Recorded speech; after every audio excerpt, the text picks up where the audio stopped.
Hello friends, welcome back to our channel toppers target. I hope आप सब अच्छे होंगे और आप सबकी प्रिपरेशन अच्छे से चली रही होगी। तो आपके एग्जाम के लिए हम लेकर आए हैं एक important topic, that is biomolecule, जो अपने आप में एक बड़ा टॉपिक है और जहां से आपको क्वेश्चन देखने को मिलते हैं। तो आज की क्लास में हम इसी चैप्टर को डिस्कस करेंगे। तो आई होप आप इस क्लास को एंड तक देखेंगे। तो स्टार्ट करते हैं आज की क्लास को। तो सबसे पहले जो हम टॉपिक कवर करेंगे इस चैप्टर से, वो हम कवर करने वाले हैं कार्बोहाइड्रेट। जो भी हम टॉपिक्स कवर करेंगे,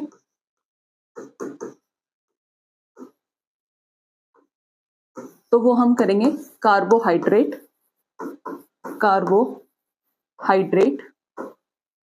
second is protein. Third is vitamin.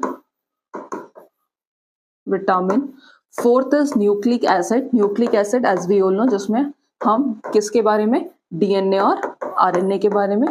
Nucleic acid that is DNA और RNA.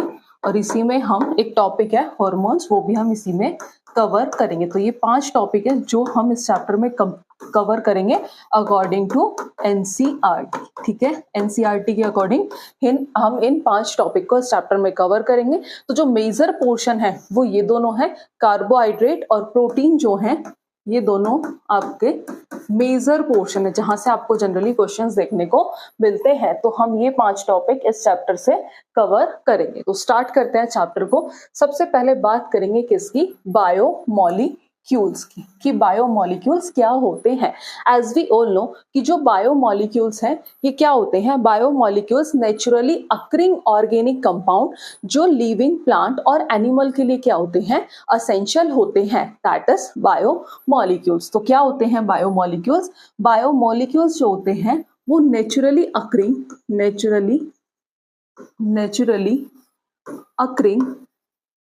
Occurring organic compound, naturally occurring organic compound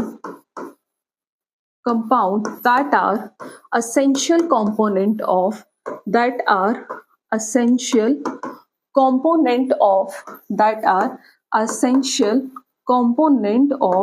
living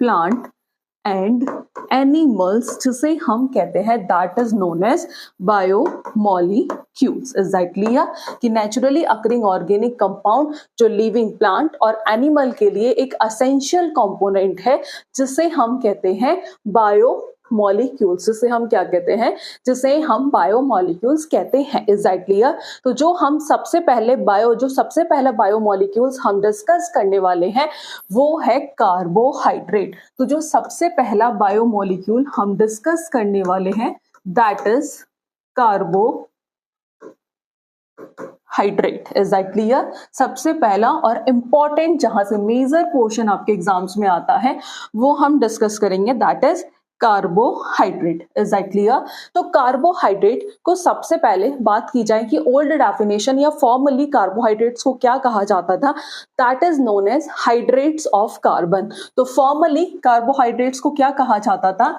कि ये क्या है, that is hydrates of carbon, जिसका फॉर्मूला होता है दैट इज CxH2OY। कह सकते हैं कि ओल्ड डेफिनेशन किसकी, कार्बोहाइड्रेट की, जिसे क्या कहा जाता था, हाइड्रेट्स ऑफ कार्बन, जिसका फॉर्मूला होता है CxH2OY। तो जो भी इस फॉर्मूले को सेटिस्फाई करते थे उसे क्या कहा जाता था, उसे कहा जाता था कार्बोहाइड्रेट। की जो भी इस फॉर्मूले को सेटिस्फाई कर दे उसे हम क्या कह देते थे कि वो क्या है, एक कार्बोहाइड्रेट है। जैसे एग्जाम्पल की बात की जाए तो ग्लूकोज का formula as we all know C6H12O6। तो वो इस फॉर्मूले को सेटिस्फाई कर रहा था, it means glucose as we all know that is a carbohydrate. अगर फर्दर एग्जांपल की बात की जाए, जैसे सुक्रोज का फॉर्मूला दैट इज C12H22O11, वो भी इस फॉर्मूले को सेटिस्फाई कर रहा था। वो भी क्या था, ये दोनों ही क्या है, ये दोनों ही कार्बोहाइड्रेट्स हैं। दोनों ही क्या है, दोनों ही कार्बोहाइड्रेट्स हैं। दोनों ही क्या है, दोनों ही कार्बोहाइड्रेट्स है। Exactly, after that there is exception वो क्या था, दैट इज CH3COOH, जिसे हम कहते हैं एसिटिक एसिड, जिसे क्या कहते हैं, एसिटिक एसिड और इथेनोइक एसिड, एसिटिक एसिड और इथेनोइक एसिड। और जो कहाँ पाया जाता है एसिटिक एसिड, तो एसिटिक एसिड हमें मिलता है किसमें, विनेगर में। तो ये तो गई अलग बात। हम बात कर रहे थे एक्सेप्शन, दैट इज CH3COOH। तो ये जो एसिटिक एसिड था ये इस फॉर्मूले को सेटिस्फाई नहीं कर रहा था, तो ये कार्बोहाइड्रेट नहीं था। ठीक है, जो एसिटिक एसिड है वो कार्बोहाइड्रेट नहीं है। तो इसके बाद क्या आई, एक नई डेफिनेशन आई, या फिर सिंपल टर्म्स में बात करूं, कुछ नई कंडीशन आई। अगर कोई भी उस कंडीशन को फॉलो कर रहा था, इट मींस वो क्या था, दैट इज कार्बोहाइड्रेट। तो न्यू डेफिनेशन या फिर कह सकते हैं कंडीशन। तो 3 कंडीशन थी। तो सबसे पहला क्या होना चाहिए, ऑप्टिकली एक्टिव कंपाउंड। सबसे पहली थी optically active compound, optically active compound. दूसरी थी पॉलीहाइड्रोक्सी, तीसरी थी एल्डिहाइड और कीटोन। तो पहली कंडीशन थी ऑप्टिकली एक्टिव कंपाउंड, दूसरी थी पॉलीहाइड्रोक्सी, तीसरी थी एल्डिहाइड और कीटोन और सच यूनिट ऑन हाइड्रोलाइसिस, और सच यूनिट ऑन हाइड्रोलाइसिस। उसे अगर जो भी इन तीनों कंडीशन को सेटिस्फाई कर रहा हो, इट मींस वो क्या है, कार्बोहाइड्रेट है। Is that clear? जो इन तीनों कंडीशन को सेटिस्फाई करता हो, इट मींस वो क्या है, दैट इज अ कार्बोहाइड्रेट। अब बात करें ऑप्टिकली एक्टिव। ऑप्टिकली एक्टिव का मतलब क्या है, इट मींस कायरल कार्बन क्या होगा, प्रेजेंट होगा। ठीक है, ऑप्टिकली एक्टिव का क्या मतलब है कि कायरल कार्बन जो है वो प्रेजेंट होगा। कायरल कार्बन क्या होता है, जिसमें 4 अलग अलग ग्रुप प्रेजेंट हो। कायरल कार्बन मतलब जिसमें 4 डिफरेंट ग्रुप प्रेजेंट हो, 4 अलग अलग ग्रुप प्रेजेंट हो, उसे हम क्या कहते हैं, उसे हम कहते हैं कायरल कार्बन। ठीक है, तो पहली कंडीशन ऑप्टिकली एक्टिव। दूसरा पॉलीहाइड्रोक्सी, पॉली मतलब मैनी और हाइड्रोक्सी मतलब दैट इज OH ग्रुप। ठीक है, aldehyde that is CHO that is aldehyde group, और C double bond O that is ketone. तो अगर एक डेफिनेशन की बात की जाए कार्बोहाइड्रेट्स की, तो you can write carbohydrates are the compound, या फिर लिख सकते हैं carbohydrate may be defined as carbohydrate may be defined as an optically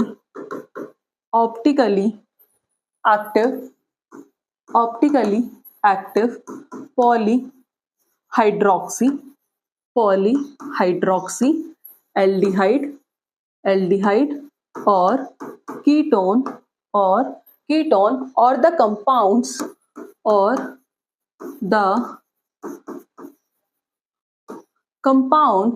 or the compounds which produce such unit on hydrolysis, which produce such unit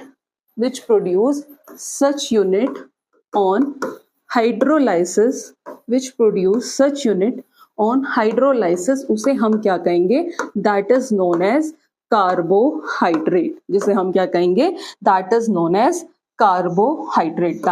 as carbohydrate। Is that clear? तो carbohydrate optically active, जिसमें chiral carbon हो। Chiral carbon क्या होता है, जिसमें 4 different group हो, polyhydroxy, aldehyde और ketone. तो यही डेफिनेशन में है कि carbohydrate may be defined as an optically active polyhydroxy, aldehyde और कीटोन्स और the compound which produce such unit. Hydrolysis पे जो ये यूनिट प्रोड्यूस करे उसे हम कहते हैं कार्बोहाइड्रेट। और जो कार्बोहाइड्रेट होते हैं वो टेस्ट में कैसे होते हैं, वो टेस्ट में होते हैं स्वीट।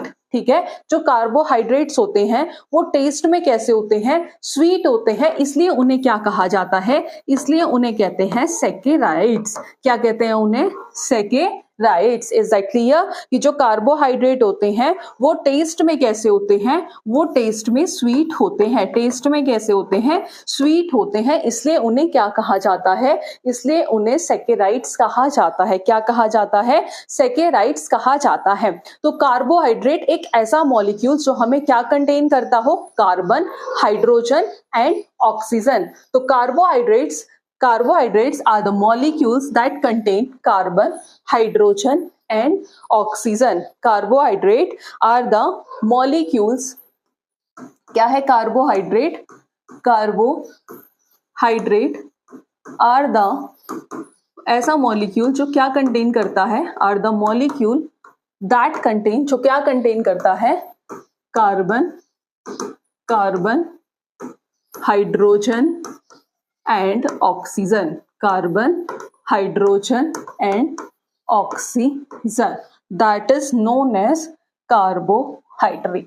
ठीक है, तो हमने कार्बोहाइड्रेट की डेफिनेशन देख ली, उनकी कंडीशन भी देख ली, नई डेफिनेशन भी देख ली। अब ये किसकी तरह काम करता है? They act as a source of energy, और एग्जांपल आप सबको पता ही होगा। They act as a source of energy, example glucose, जिसका फॉर्मूला होता है C6H12O6। They act as a source of energy, जिसका फॉर्मूला होता है glucose, and as a store of energy, and as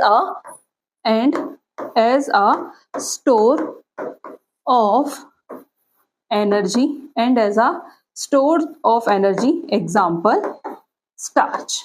ठीक है, तो कार्बोहाइड्रेट फॉर्मली क्या कहा जाता था? Hydrates of carbon. ठीक है, जो भी इस फॉर्मूले में एप्लीकेबल थे उन्हें क्या कहा जाता? कार्बोहाइड्रेट। बट ये पुरानी डेफिनेशन थी। अकॉर्डिंग टू न्यू डेफिनेशन ये ऑप्टिकली एक्टिव होने चाहिए, पॉलीहाइड्रोक्सी और एल्डिहाइड और कीटोन और सच यूनिट ऑन हाइड्रोलाइसिस, जिसे हम कहते हैं कार्बोहाइड्रेट, जिसे हम क्या कहते हैं? That is known as carbohydrate. Is that clear? जिसे हम क्या कहते हैं? That is known as carbohydrate. एक लाइन और मेंशन कर सकते हैं हम इसमें कि जो मोस्ट कॉमन शुगर जो हमारे घर में यूज्ड होती है वो कौन सी है? That is sucrose. की most common sugar used in our home वो कौन सी है? That is sucrose. Most common sugar जो हमारे घर में यूज्ड होती है उसे हम क्या कहते हैं? मोस्ट कॉमन शुगर, उसे कहते हैं सुक्रोज। क्या कहते हैं? सुक्रोज। और कौन सा ऐसा है, कौन सी शुगर ऐसी है जो मिल्क में प्रेजेंट होती है? The sugar present in milk, वो कौन सी होती है? That is lactose. Sugar present in milk में कौन सी शुगर प्रेजेंट होती है? तो मिल्क में प्रेजेंट होती है लैक्टोज। तो जो हमारे घर में मोस्ट कॉमनली शुगर जो यूज होती है वो होती है सुक्रोज, और जो मिल्क में जो शुगर प्रेजेंट होती है वो होती है लैक्टोज। अब हम बात करेंगे क्लासिफिकेशन ऑफ कार्बोहाइड्रेट। अब हम किसकी बात करेंगे? Classification of carbohydrate. किसके बेसिस पे? तो हम बात करेंगे हाइड्रोलाइसिस के बेसिस पे। तो क्लासिफिकेशन बेस्ड ऑन हाइड्रोलाइसिस। किसके बेसिस पे? हाइड्रोलाइसिस के बेसिस पे। तो classification based on hydrolysis. Classification based on hydrolysis. किसके बेसिस पे बात करेंगे? हाइड्रोलाइसिस के बेसिस पे बात करेंगे। Is that clear? तो हाइड्रोलाइसिस के बेसिस पे हम 3 पार्ट्स में कैटेगराइज करते हैं। हाइड्रोलाइसिस के बेसिस पे हम 3 पार्ट्स में कैटेगराइज करते हैं। किसके बेसिस पे? हाइड्रोलाइसिस के बेसिस पे हम कार्बोहाइड्रेट्स को 3 पार्ट्स में कैटेगराइज करते हैं। तो सबसे पहला आता है मोनोसेक्राइड। सबसे पहला क्या आता है? Monosaccharides. Is that clear? Second आता है ओलिगोसेक्राइड्स। ओलिगोसेकेराइड्स। थर्ड आता है पॉलीसेक्राइड्स। पॉलीसेकेराइड्स। तो सबसे पहला आता है दैट इज फर्स्ट आता है आपका मोनोसेक्राइड्स। ठीक है, सेकेंड आता है oligosaccharides and third one is polysaccharides. Polysaccharide, third one is polysaccharide. तो बात करें सबसे पहले किसकी, मोनोसेकेराइड्स की। मोनो का मतलब क्या होता है, मोनो का मतलब होता है single. As we all know कि मोनो का मतलब क्या होता है, मोनो का मतलब होता है सिंगल। तो सबसे मोनोसेकेराइड्स क्या होते हैं, सबसे सिंपलेस्ट यूनिट जिसे हम फर्दर हाइड्रोलाइज नहीं कर सकते। इज दैट क्लियर कि सबसे सिंपलेस्ट यूनिट है जिसे हम फर्दर हाइड्रोलाइज नहीं कर सकते, उसे हम क्या कहते हैं, उसे कहते हैं मोनोसेकेराइड। तो सिंपलेस्ट यूनिट, सबसे सिंपलेस्ट यूनिट है जिसे हम फर्दर हाइड्रोलाइज नहीं कर सकते। Simplest unit does not hydrolyse, simplest unit does not hydrolyse further, जिसे हम फर्दर हाइड्रोलाइज नहीं कर सकते, जिसे हम कहते हैं monosaccharide. Example glucose, glucose, fructose और गैलेक्टोज, ये सब किसके एग्जाम्पल हैं, ये हैं मोनोसेकेराइड्स के। Glucose, fructose and galactose. तो मोनोसेकेराइड्स क्या होते हैं, ऐसे सेकेराइड्स या फिर सिंपलेस्ट, ऐसे सिंपलेस्ट यूनिट जिसे हम फर्दर हाइड्रोलाइज नहीं कर सकते, जिसे हम कहते हैं मोनोसेकेराइड, जिसे हम क्या कहते हैं, monosaccharide. After that oligosaccharide. Oligosaccharides क्या होते हैं, produce 2 to 10 monosaccharides unit on hydrolysis. Hydrolysis करने पर जो 2 से 10 मोनोसेकेराइड यूनिट प्रोड्यूस करे उसे हम कहते हैं ओलिगोसेकेराइड। तो produce 2 to 10 monosaccharides unit on hydrolysis, उसे हम कहते हैं ओलिगोसेकेराइड्स। इसी में आता है डाइसेकेराइड, ट्राइसेकेराइड, टेट्रासेकेराइड। तो बात की जाए किसकी, डाइसेकेराइड की, किसकी, disaccharide.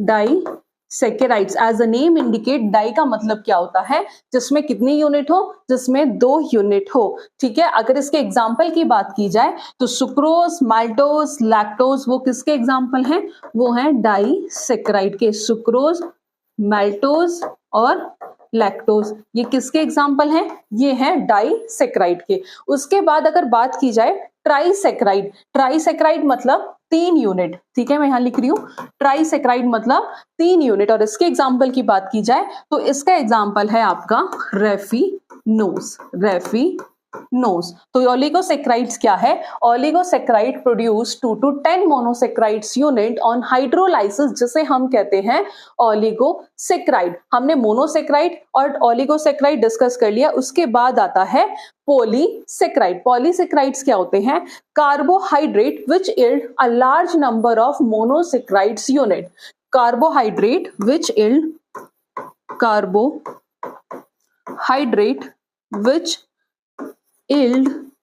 yield large number of monosaccharides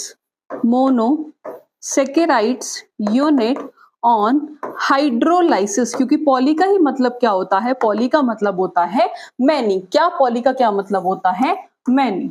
ठीक है, पॉली मीन्स मैनी। तो ऐसे कार्बोहाइड्रेट जो क्या प्रोड्यूस करे, large number of monosaccharides units on hydrolysis, जिसे हम कहते हैं पॉलीसेकेराइड। एग्जाम्पल सेलुलोज, स्टार्च, ये सब किसके एग्जाम्पल हैं, ये एग्जाम्पल हैं पॉलीसेकेराइड्स के। किसके एग्जाम्पल हैं, ये हैं स्टार्च, सेल्यूलोज, ये सब किसके एग्जाम्पल हैं, ये एग्जाम्पल हैं आपके किसके, पॉलीसेकेराइड्स के। तो ये किसके बेसिस पे था, on the basis of hydrolysis. Hydrolysis के बेसिस पे हम कार्बोहाइड्रेट्स को 3 पार्ट्स में कैटेगराइज करते हैं, मोनोसेकेराइड, ओलिगोसेकेराइड, पॉलीसेकेराइड। मोनोसेकेराइड ऐसी सिंपलेस्ट यूनिट जिसे हम फर्दर हाइड्रोलाइज नहीं कर सकते। ओलिगोसेकेराइड जो 2 से 10 यूनिट्स प्रोड्यूस करती हैं ऑन हाइड्रोलाइसिस, जिसमें डाइसेकेराइड, ट्राइसेकेराइड, टेट्रासेकेराइड।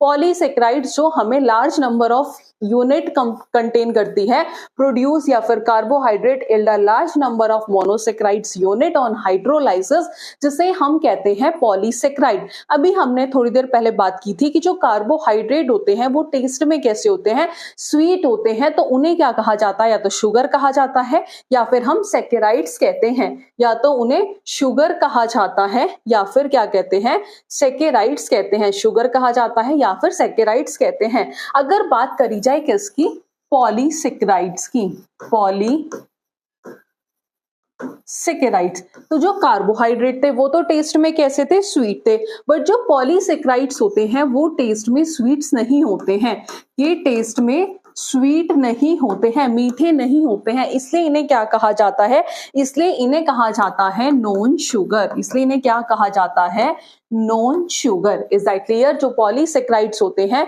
वो टेस्ट में मीठे नहीं होते हैं, जिस वजह से इन्हें क्या कहा जाता है, इन्हें कहा जाता है नॉन शुगर। क्या कहा जाता है, नॉन शुगर। जैसे एग्जांपल हमने डिस्कस किया था, स्टार्च, सेलुलोज, ग्लाइकोगन, ये सब किसके एग्जांपल हैं, ये सब पॉलीसेकेराइड के एग्जांपल हैं। किसके एग्जांपल हैं, पॉलीसेकेराइड्स के एग्जांपल हैं। Is that clear? ये सब किसके एग्जांपल हैं, ये है पॉलीसेकेराइड्स के।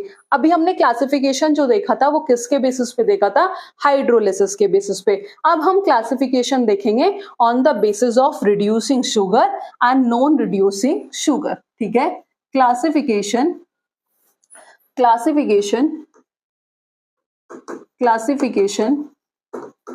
based on reducing sugar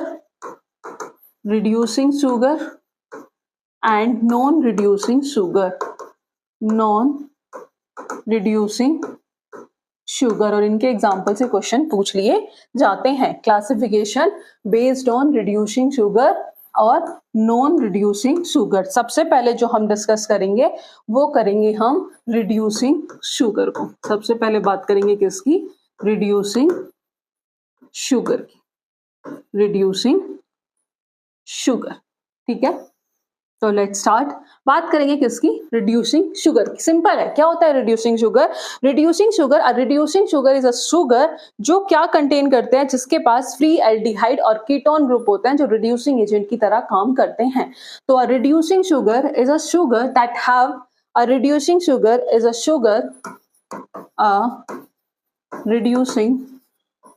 sugar is a sugar that has a free aldehyde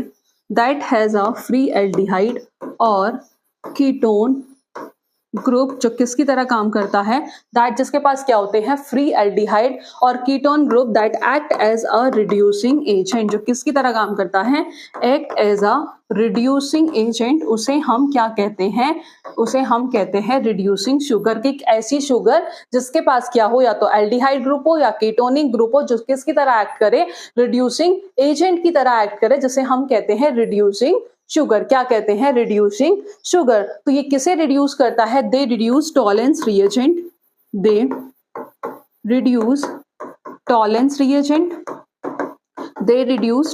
reagent, I hope आपको Tollens reagent, Benedict reagent, Fehling reagent पता होगा। अगर नहीं पता तो आप कमेंट बॉक्स में बता सकते हैं, हम नेक्स्ट क्लास में उन्हें कवर करा देंगे। तो they reduce Tollens reagent, Benedict reagent and Fehling reagent, इन्हें क्या करता है, ये रिड्यूस करता है, एंड फेलिंग रिएजेंट। तो एग्जाम्पल की बात कर जाए तो जितने भी मोनोसेक्राइड्स होते हैं, मोनोसेक्राइड्स जो होते हैं जैसे ग्लूकोज हो गया, फ्रक्टोज हो गया, ये सब क्या होते हैं, ये सब रिड्यूसिंग शुगर होते हैं। जितने भी मोनोसेक्राइड्स होते हैं, एग्जाम्पल्स मोनोसेक्राइड्स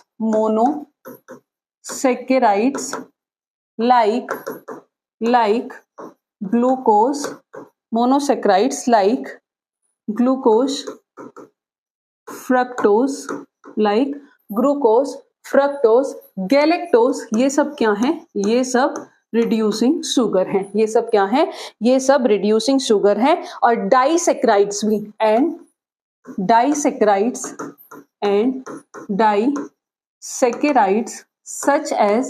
सच एज जिसमें माल्टोस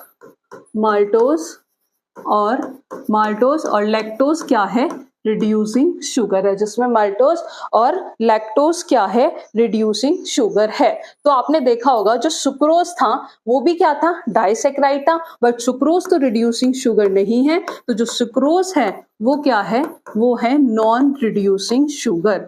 वो क्या है, सुक्रोज। याद रखना एग्जाम्पल सुक्रोज का ही पूछा जाता है। तो जो सुक्रोज है, सुक्रोज क्या है, नॉन रिड्यूसिंग शुगर। सुक्रोज क्या है, नॉन रिड्यूसिंग शुगर। तो अभी हमने बात की थी किसकी, रिड्यूसिंग शुगर की। अब हम देखेंगे कि नॉन रिड्यूसिंग शुगर क्या है।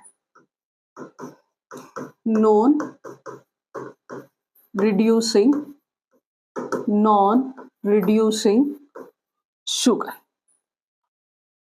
Non reducing sugar. Reducing sugar में अभी हमने देखा था कि जो रिड्यूसिंग शुगर होती है, ऐसी शुगर जिनके पास क्या होता है, फ्री एल्डिहाइड और कीटोन ग्रुप जो रिड्यूसिंग एजेंट की तरह काम करती हैं, जिन्हें हम कहते हैं रिड्यूसिंग शुगर। तो जो नॉन रिड्यूसिंग शुगर है, they does not contain free aldehyde और ketonic group. They does not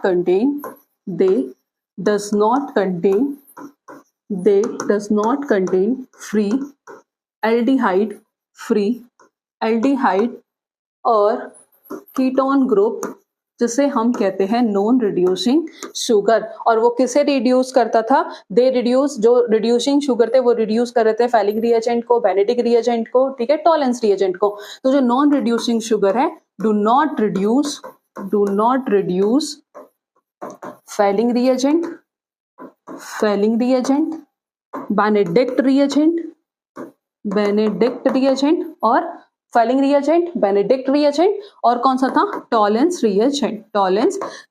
और एग्जांपल आता है इसमें सुक्रोज। सुक्रोज कैसी है, that is non reducing sugar. और सुक्रोज से जनरली क्वेश्चन आता है। इवन ग्लाइकोगन भी, रेफिनोज भी, ये सब भी क्या है, ये भी नॉन रिड्यूसिंग शुगर है। रेफिनोज और ग्लाइकोगन, ठीक है, ये भी क्या है, ये नॉन रिड्यूसिंग शुगर है। लेकिन जो मोस्ट कॉमनली पूछा जाता है, वो पूछा जाता है आपका सुक्रोज। जो मोस्ट कॉमनली एग्जाम में पूछता है एग्जामिनर, वो पूछता है सुक्रोज की सुक्रोज कैसी शुगर है। तो जो सुक्रोज है वो कैसी है, वो नॉन रिड्यूसिंग शुगर है। आफ्टर दैट अभी हमने क्लासिफिकेशन देखा किसके बेसिस पे, रिड्यूसिंग और नॉन रिड्यूसिंग के बेसिस पे। अब हम क्लासिफिकेशन देखेंगे किसके बेसिस पे, on the basis of number of carbon atom. तो ये थर्ड क्लासिफिकेशन है, बेस्ड ऑन, ये थर्ड क्लासिफिकेशन ये है थर्ड। ये किस पे, किसके बेसिस पे है, based on number of carbon atom. किसके बेसिस पे, based on number of carbon atom. Is that clear. तो सबसे पहले क्या, एक टेबल बनाएंगे, that is number of carbon atom, ठीक है। एल्डिहाइड ग्रुप और कीटोनिक ग्रुप। अगर आपके पास नंबर ऑफ कार्बन एटम है 3, ठीक है, और प्रेजेंट है एल्डिहाइड ग्रुप, तो ये आ जाएगा एल्डो ट्राइओस और कीटो ट्राइओस। एल्डो ट्राइओस और कीटो ट्राइओस। जो एल्डो है वो किसे रिप्रेजेंट कर रहा है, वो किसे रिप्रेजेंट कर रहा है, कौन सा ग्रुप प्रेजेंट है, एल्डिहाइड ग्रुप जिसे हम किससे रिप्रेजेंट करते हैं, CHO। एल्डो ट्राइओस कौन सा ग्रुप प्रेजेंट है, एल्डिहाइड ग्रुप। वहीं अगर बात करें कीटो ट्राइओस, कीटो मतलब कौन सा ग्रुप प्रेजेंट है, कीटोन। कौन सा है, कीटोन, जिसका फॉर्मूला होता है C+O। अगर नंबर ऑफ कार्बन एटम है आपके पास 4, तो ये क्या हो जाएगा, ये हो जाएगा Aldo, number of carbon atom है 4, तो ये होगा एल्डो टेट्रोज, ठीक है। अगर नंबर ऑफ कार्बन एटम है 4, तो ये क्या हो जाएगा, ये हो जाएगा एल्डो टेट्रोज। क्या हो जाएगा, एल्डो टेट्रोज और कीटो टेट्रोज, ठीक है। अगर नंबर ऑफ कार्बन एटम है आपके पास 5, तो ये क्या हो जाएगा, ये हो जाएगा एल्डो पेंटोज और कीटो पेंटोज, एल्डो पेंटोज और कीटो पेंटोज। तो ये किसके बेसिस पे था, नंबर ऑफ कार्बन एटम। किसके बेसिस पे था, नंबर ऑफ कार्बन एटम, ठीक है। तो आपको दिख रहा होगा based on the number of carbon atom. तो ट्राइओस मतलब that is C3H6O3, that is glyceraldehyde और डाइहाइड्रोक्सी एसीटोन, ये उनके एग्जांपल गिवन है। टेट्रोज जैसे अरिथ्रोज और threose, pentose, ribulose, xylose, arabinose, deoxy ribose, hexose heptose. तो ये किसके बेसिस पे है? On the basis of number of carbon atom. Functional group के बेसिस पे अगर CHO एल्डिहाइड ग्रुप है दैट इज एल्डोजेस। किसके बेसिस पे? अभी हमने देखा था दैट इज एल्डो ट्रायोज। ठीक है, ये किसके बेसिस पे था? On the basis of functional group, और ये था नंबर ऑफ कार्बन एटम, जिसके लिए ट्रायोज, टेट्रोज, पेंटोज हमने यूज किया था। तो सेम ऐसी अगर फंक्शनल ग्रुप है CHO तो क्या आ जाएगा? That is glyceraldehyde aldose. और ठीक है, कीटोजेस है तो फंक्शनल ग्रुप कीटोन का that is C double bond O, जैसे फ्रक्टोज हो गया, डाइहाइड्रोक्सी एसीटोन हो गया। ये स्ट्रक्चर अभी हम डिस्कस करेंगे। सबसे पहले हम ग्लूकोज का स्ट्रक्चर डिस्कस करेंगे, उसके बाद हम इस पर बात करेंगे। ठीक है, तो अभी हमने क्लासिफिकेशन देख लिया किसके बेसिस पे? On the basis of number of carbon atom. अब बात कर लेते हैं किसकी? Method of preparation of glucose. ठीक है, जहां से भी आपको क्वेश्चन देखने को मिल सकते हैं और जो मिलेगा क्वेश्चन उसी पे हम बात करेंगे। Method of preparation of glucose. Method of preparation of glucose. तो जो सबसे पहला मेथड है method of preparation of glucose का, जो सबसे पहला मेथड है वो है किससे? From sucrose. किससे? फ्रॉम सुक्रोज से क्या बनेगा? ग्लूकोज। ग्लूकोज का फॉर्मूला क्या होता है? C6। इसकी स्ट्रक्चर अभी हम डिस्कस करेंगे। C6H12O6। तो जो सुक्रोज होता है, तो sucrose as we all know क्या होता है? सुक्रोज एक डाइसेक्राइड है। सुक्रोज क्या है?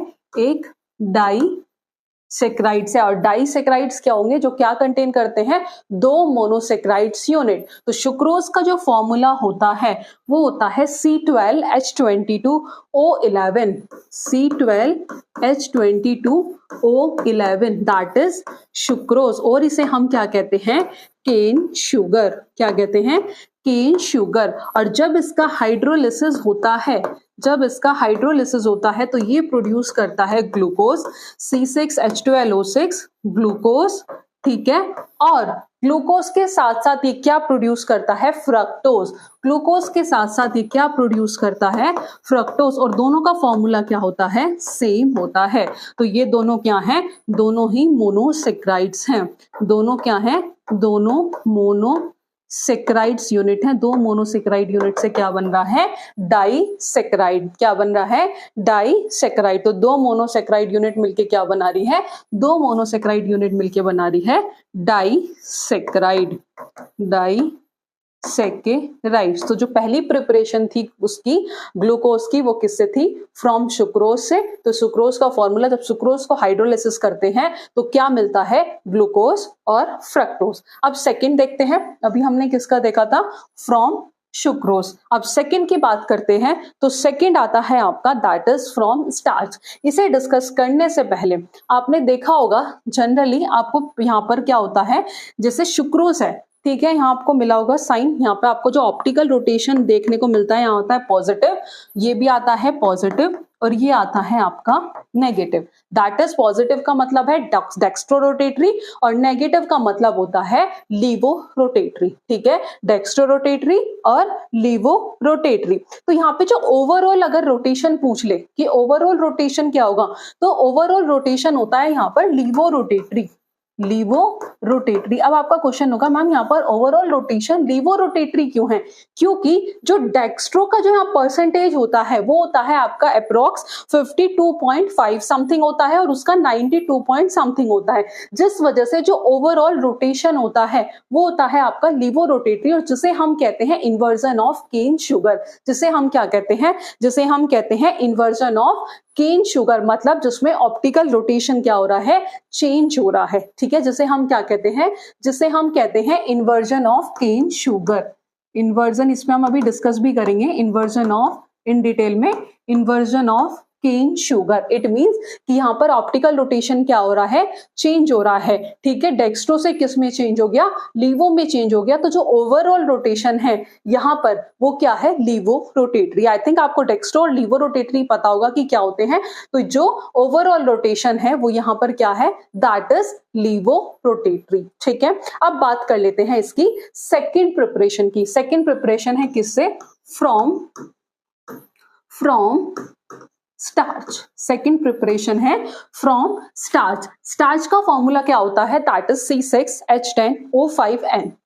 ठीक है, C6H10O5N that is starch. Starch क्या है, एक पॉलीसेकेराइड है। स्टार्च क्या है, एक पॉलीसेकेराइड है। तो जब स्टार्च का हम क्या करते हैं, हाइड्रोलिसिस करते हैं, तो ये क्या फॉर्म करता है, ग्लूकोज। क्या फॉर्म करता है, C6H12O6 दैट इज ग्लूकोज। क्या फॉर्म करता है, ग्लूकोज। Is that clear. तो जो ग्लूकोज का प्रिपरेशन, सेकंड प्रिपरेशन किससे है, वो है स्टार्च से। तो starch is a polymer of glucose. Starch is a polymer of glucose. Starch is a polymer of glucose. और पॉलीमर आपको बताने की जरूरत नहीं होगी कि क्या होता है, ये हम ऑलरेडी डिस्कस कर चुके हैं। जब बहुत सारी मोनोमर यूनिट एक दूसरे के साथ जुड़ती हैं और वो एक लॉन्ग चेन फॉर्म करती हैं, जिसे हम कहते हैं पॉलीमर। ये इन डिटेल कंप्लीट चैप्टर हम डिस्कस कर चुके हैं। आई होप आपने वो क्लास देख ली होंगी, और नहीं देखी है तो आप वो क्लास जरूर देख लें, इंपॉर्टेंट है, और जिसमें हमने इंपॉर्टेंट पॉलीमर भी डिस्कस किए थे। ठीक है, अब आ जाते हैं अपनी प्रिपरेशन पे। तो हमने देख लिया फ्रॉम स्टार्च। उसके बाद थर्ड आता है आपका, अभी हमने किस किस से देखा, सुक्रोज से, और दूसरी प्रिपरेशन जो थी वो किससे थी, वो थी स्टार्च से। ठीक है, और स्टार्च में हमने एक चीज और नोटिस करी, जो स्टार्च था वो क्या था, पॉलीसेकेराइड था, और जो ग्लूकोज है वो क्या है, दैट इज मोनोसेकेराइड। ग्लूकोज क्या है, मोनोसेकेराइड। एक ऐसी यूनिट जिसे हम फर्दर हाइड्रोलाइज नहीं कर सकते, एक ऐसी यूनिट जिसे हम फर्दर हाइड्रोलाइज नहीं कर सकते। Is that clear. तो थर्ड आता है आपका reaction with HCN। Reaction with HCN। ठीक है, रिएक्शन विद HCN। ठीक है, क्या होगा, HCN के रिएक्शन के साथ क्या होता है, formation of cyanohydrin. Formation of cyanohydrin. ठीक है, तो ये HCN that is H positive और CN नेगेटिव। तो आपने एक रिएक्शन पढ़ रखी होगी, that is carbonyl C double bond O। Carbonyl जब ये HCN के साथ रिएक्ट करता है, HCN, तो ये क्या फॉर्म करता है, ये H पॉजिटिव और ये CN नेगेटिव। ठीक है, ऑक्सीजन पे कैसा चार्ज आ जाएगा, नेगेटिव, और ये पॉजिटिव, और ये बॉन्ड यहाँ चला जाएगा। तो जो पॉजिटिव है वो किससे जुड़ जाएगा, इससे, और ये आ जाएगा यहाँ। तो ये क्या फॉर्म कर लेगा, दैट इज CN और O और H। तो इसने क्या फॉर्म किया, इसने फॉर्म किया साइनोहाइड्रेट। अब हमें क्या फॉर्मेशन होगा, रिएक्शन किसके साथ है, रिएक्शन विद HCN। किसकी रिएक्शन, ग्लूकोज की रिएक्शन जब HCN के साथ होती है। ग्लूकोज की रिएक्शन जब किसके साथ होती है, ग्लूकोज जब रिएक्ट करता है किसके साथ, ग्लूकोज रिएक्ट विद HCN, तो वो क्या फॉर्म करता है, वो करता है ग्लूकोज साइनोहाइड्रिन। क्या फॉर्म करता है, ग्लूकोज साइनोहाइड्रिन। ग्लूकोज साइनोहाइड्रिन क्या फॉर्म करता है, ग्लूकोज साइनोहाइड्रिन। अभी हमने सिंपल ये रिएक्शन हमने पहले भी पढ़ी थी, जब कार्बोनिल की रिएक्शन HCN के साथ होती है, ये न्यूक्लियोफिलिक एडिशन रिएक्शन है, that is nucleophilic addition reaction. Nucleophilic addition reaction. इसमें क्या होता है, कार्बोनिल और किसके साथ रिएक्ट कर रहा है, HCN, तो H पॉजिटिव CN नेगेटिव, तो ये क्या फॉर्म करता है, साइनोहाइड्रिन। क्या फॉर्म करता है, साइनोहाइड्रिन। तो ये बता दिया कि रिएक्शन कैसे होगी।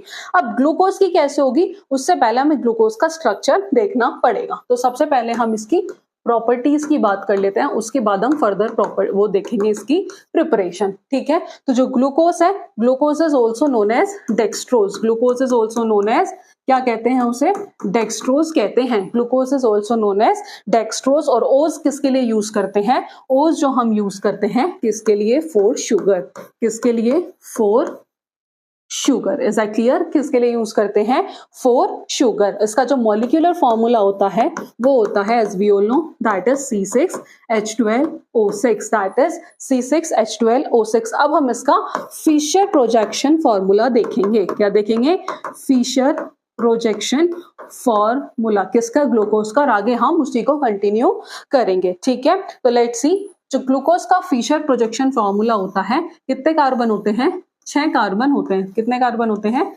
6 कार्बन होते हैं। ठीक है, कितने कार्बन होते हैं? 6 कार्बन होते हैं। तो यहाँ आता है आपका CHO और यहाँ आता है आपका CH2OH, ठीक है, यहाँ आता है CHO, यहाँ आता है CH2OH। अब बचे ये 4 कार्बन, टोटल कितने हैं? टोटल है आपके 6। कितने हैं टोटल? टोटल है आपके 6। तो सिंपल या आप ऐसे लिख लो HOH HOH HOH और यहाँ आ जाएगा HOH और H। That is the structure of glucose. ये क्या है? ग्लूकोज की स्ट्रक्चर है।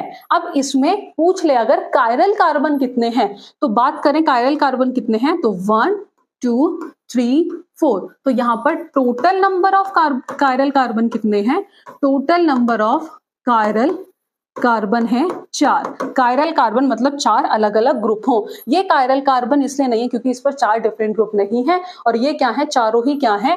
कायरल कार्बन है, क्योंकि इन पर क्या है? डिफरेंट ग्रुप है। तो total number of chiral carbon कितने हैं? That is 4। इसकी स्ट्रक्चर इन डिटेल में हम आगे डिस्कस करेंगे, अभी आपको पता होना चाहिए that is the structure of glucose, क्योंकि यही हमें आगे यूज करनी है, ठीक है, यही अब हमें आगे यूज करनी है इस वाले में। तो हमें देखना था कि ग्लूकोज की रिएक्शन किसके साथ? HCN के साथ। ग्लूकोज की रिएक्शन किसके साथ? HCN के साथ, ठीक है, HOH that is CHO HOH, ठीक है, HOH HOH HOH और CH2OH that is the structure of glucose, ठीक है। इसकी रिएक्शन किसके साथ देखनी है? HCN के साथ देखनी है। किसके साथ देखनी है? HCN के साथ देखनी है। अगर मैं इसे ऐसे लिख दूं कोई दिक्कत तो नहीं, that is C double bond O और H दैट इज CHO, बन तो हो ही गया। तो सिंपल हमने अभी देखा था कि यह H पॉजिटिव और CN नेगेटिव, सेम यहां पर भी क्या होगा? ये बॉन्ड यहां नेगेटिव और पॉजिटिव, तो ये क्या फॉर्म करेगा? ये फॉर्म करेगा इसके बाद, ठीक है, same that will be, direct लिख दो, ये हो जाएगा आपका, जैसे अभी हमने प्रीवियस रिएक्शन में देखा था, तो ये क्या था? OH इसके साथ जुड़ जाएगा और ये आ जाएगा आपका CN, तो दैट इज CNOH और ऑलरेडी ये आ गया आपका H, ठीक है, और ये रिएक्शन बाकी एज इट इज, बाकी में कोई चेंज नहीं होगा, बाकी में कोई चेंज नहीं होगा, ठीक है, HOH HOH और CH2OH और ये क्या बन गया? ग्लूकोज साइनोहाइड्रिन, क्या बन गया? ग्लूकोज साइनोहाइड्रिन, क्या बन गया?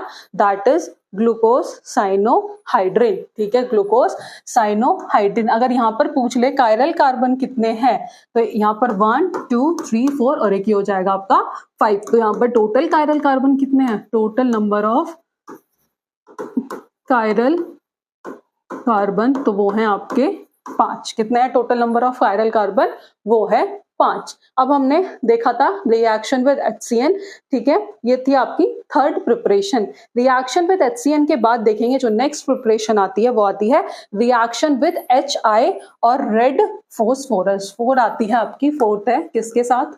ग्लूकोज की रिएक्शन विद HI और रेड फोस्फोरस, ठीक है, रिएक्शन विद HI और रेड फोस्फोरस। तो ये क्या है? HI और red phosphorus that is a reducing agent. ये क्या है दोनों? ये है reducing agent, that is a reducing agent. क्या है ये?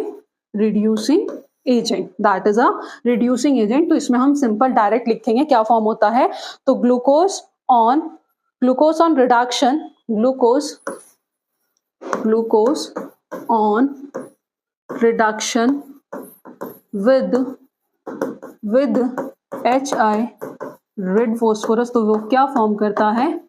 N-हेक्सेन। क्या फॉर्म करता है? N-हेक्सेन, दैट इज C6H12O6 किसके साथ है? Red phosphorus. HI with red phosphorus, तो वो फॉर्म करेगा 1 2 3 4 5 6, तो वो क्या फॉर्म करता है? N-हेक्सेन। क्या फॉर्म करता है? N-हेक्सेन, ठीक है, हेक्सेन। नेक्स्ट आता है आपका फिफ्थ प्रिपरेशन आती है रिएक्शन विद NH2OH। नेक्स्ट आती है आपकी नेक्स्ट जो है that is fifth is reaction with NH2OH। Reaction with NH2OH किसके साथ? Reaction with NH2OH। अगर बात की जाए किसकी? NH2OH की, तो NH2OH क्या है? That is hydroxyl amine. क्या है ये? Hydroxy amine. ठीक है, NH2OH that is hydroxy amine. क्या फॉर्म? NH2OH hydroxy amine. तो इसकी भी रिएक्शन देख लेते हैं। जब कार्बोनिल की रिएक्शन होती है किसके साथ? H2NOH that is NH2OH। तो इस केस में क्या होगा? इस केस में वाटर बाहर निकल जाता है। इस केस में जो H2O है वो तो निकल जाएगा बाहर। ठीक है, इस केस में जो H2O है वो निकल जाएगा बाहर, ये आ जाएगा आपका C। ठीक है, ये तो H2O तो यहाँ से माइनस H2O। ठीक है, H2O तो निकल जाएगा यहाँ से बाहर, तो ये फॉर्म करेगा C डबल बॉन्ड ONOH। अभी ये सेम रिएक्शन हमें किसके साथ करानी है? सेम रिएक्शन करानी है ग्लूकोज के साथ। तो लेट्स सी, ये होता है आपका CHO। तो सिंपल CHO को मैं कैसे लिख सकती हूं? That will be CH double bond O। यहां तक किसी को कोई कंफ्यूजन नहीं होगा। इसे मैं कैसे लिख सकती हूं? CH double bond O। ठीक है, CH डबल बॉन्ड O।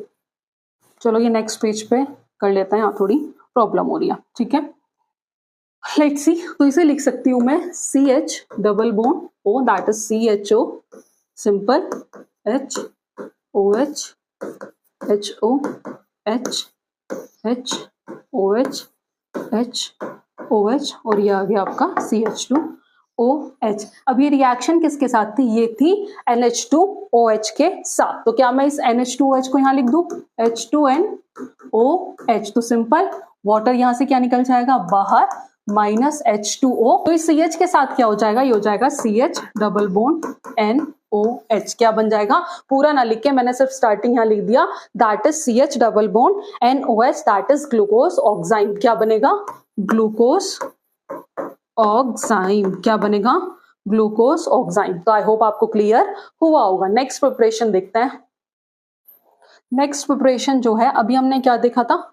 इससे पहले जो था that is reaction with NH2OH। ठीक है, उसके बाद आता है आपका reaction with acetic anhydride. Reaction with acetic anhydride.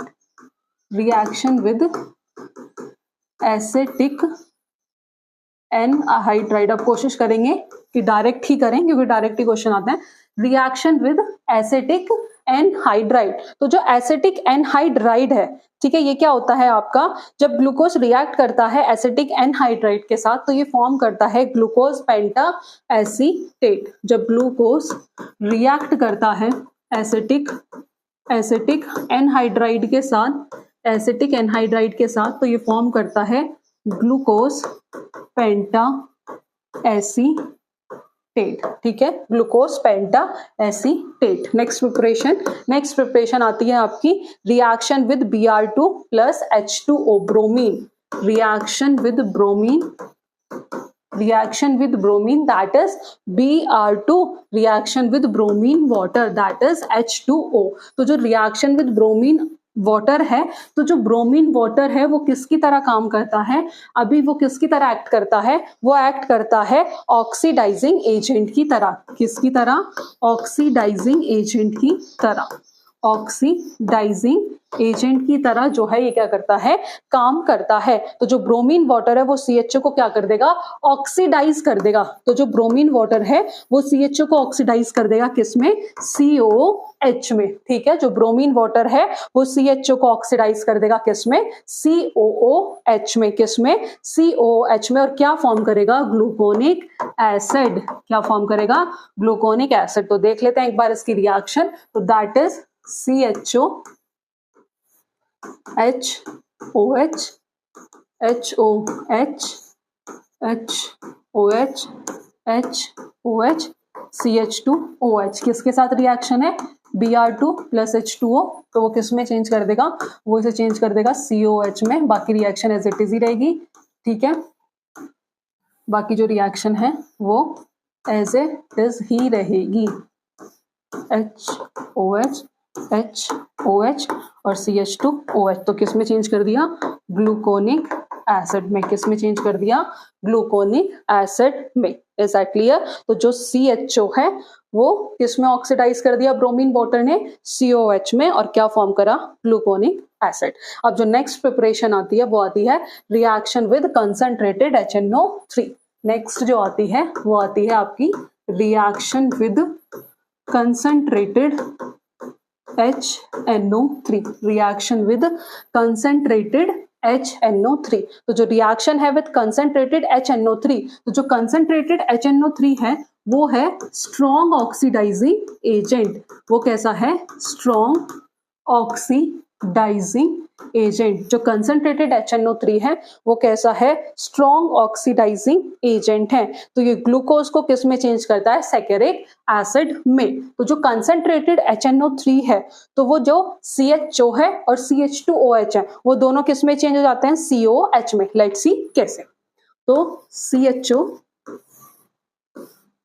HOH HOH HOH HOH और CH2OH, ये क्या है, that is the structure of glucose. ठीक है, अब किसके प्रेजेंस में, किसके साथ हो रही है रिएक्शन, ये हो रही है कंसंट्रेटेड HNO3 के साथ, जो क्या है, स्ट्रॉन्ग ऑक्सीडाइजिंग एजेंट है। तो ये क्या करेगा, COH दोनों को किस में चेंज कर देगा, COH में, बाकी सब एज इट इज ही रहेगा। कैसे रहेगा, बाकी सब एज इट इज ही रहेगा। ठीक है, और ये बन जाएगा सैकेरिक एसिड। क्या बन जाएगा, सैकेरिक एसिड। ठीक है, तो जब ग्लूकोज की रिएक्शन किसके साथ होती है, कंसंट्रेटेड HNO3 के साथ, तो वो क्या फॉर्म करता है, सैकेरिक एसिड। और जो है लास्ट 7th नंबर है वो है osazone formation reagent. Osazone formation reagent. और रिएजेंट क्या है, that is phenyl hydrazine. Phenyl hydrazine, direct question आएगा इसका। ओजाजोन फॉर्मेशन, ठीक है, ओजाजोन फॉर्मेशन रिएजेंट। रिएजेंट क्या है, phenyl हाइड्रेजीन, that is PHNH PHNH और NH2। ये क्या है, दैट इज अ फिनाइल हाइड्रेजीन। क्या है, फिनाइल हाइड्रेजीन। तो जो ग्लूकोज है, ग्लूकोज कितने मोल चाहिए, यही पूछेगा कि कितने मोल, तो इसमें 3 मोल होंगे किसके, फिनाइल हाइड्रेजीन के। और किस में चेंज हो जाएगा, वो हो जाएगा ओजाजोन फॉर्मेशन। किस में हो जाएगा, ओजाजोन, किस में, ओजाजोन। और यही पूछेगा कि कितने मोल होंगे, तो आप बता देना कितने हैं, 3 मोल। ग्लूकोज को ओजाजोन में चेंज करने के लिए 3 मोल ऑफ फिनाइल हाइड्रेजीन। तो ये सारी क्या थी, ये सारी किसकी प्रिपरेशन थी, ये सारी प्रिपरेशन थी ग्लूकोज की। अब हम बात करेंगे किसकी, स्ट्रक्चर ऑफ ग्लूकोज। तो बात करेंगे किसकी, स्ट्रक्चर ऑफ ग्लूकोज की। जो हमने कहा था वो हम आगे देखेंगे इन डिटेल। ठीक है, आज हम पूरा ग्लूकोज ही खत्म करेंगे, उसके बाद डाइसेक्राइड्स वगैरह हम कल डिस्कस करेंगे। Structure of glucose, that is important. यहाँ हम थोड़े से हार्वर्ड स्ट्रक्चर और बाकी डिस्कस करने की कोशिश करेंगे कि आपको क्लियर हो जाए। तो स्ट्रक्चर ऑफ ग्लूकोज जैसा कि हम देख चुके हैं, दैट इज CHO, ये आप सबको याद भी हो गई होगी, HOH सिंपल, HOH, ठीक है, दैट इज HOH और ये आ गया आपका CH2OH। ये क्या है, that is the structure of glucose. Simple है, ये आ जाएगा आपका D प्लस ग्लूकोज। ठीक है, पॉजिटिव का मतलब पहले भी बताया था, इसका मतलब क्या होता है, डेक्स्ट्रो रोटेटरी। क्या मतलब होता है इसका, डेक्स्ट्रो रोटेटरी। ठीक है, डेक्स्ट्रो रोटेटरी। अब यहाँ पर एक और ड्रॉ कर लो। अब आप पूछोगे कि मैम ये क्यों ड्रॉ कराई, इसके लिए आपको एक कॉन्सेप्ट एक्सप्लेन कराना है। तो जैसे कि हमने कहा था, इसे हम ऐसे भी लिख सकते हैं, C डबल बॉन्ड O। ठीक है, तो ये आ गया आपका सेम HOH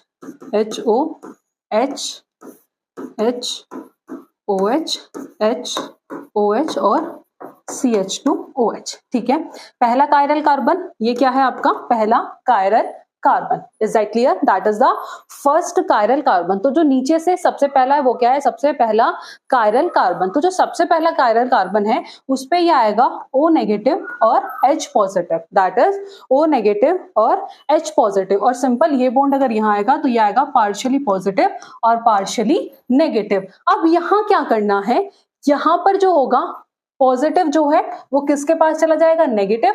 और जो नेगेटिव है वो किसके पास चला जाएगा? पॉजिटिव के पास। सिंपल। अब क्या फॉर्म होगा? Let's see.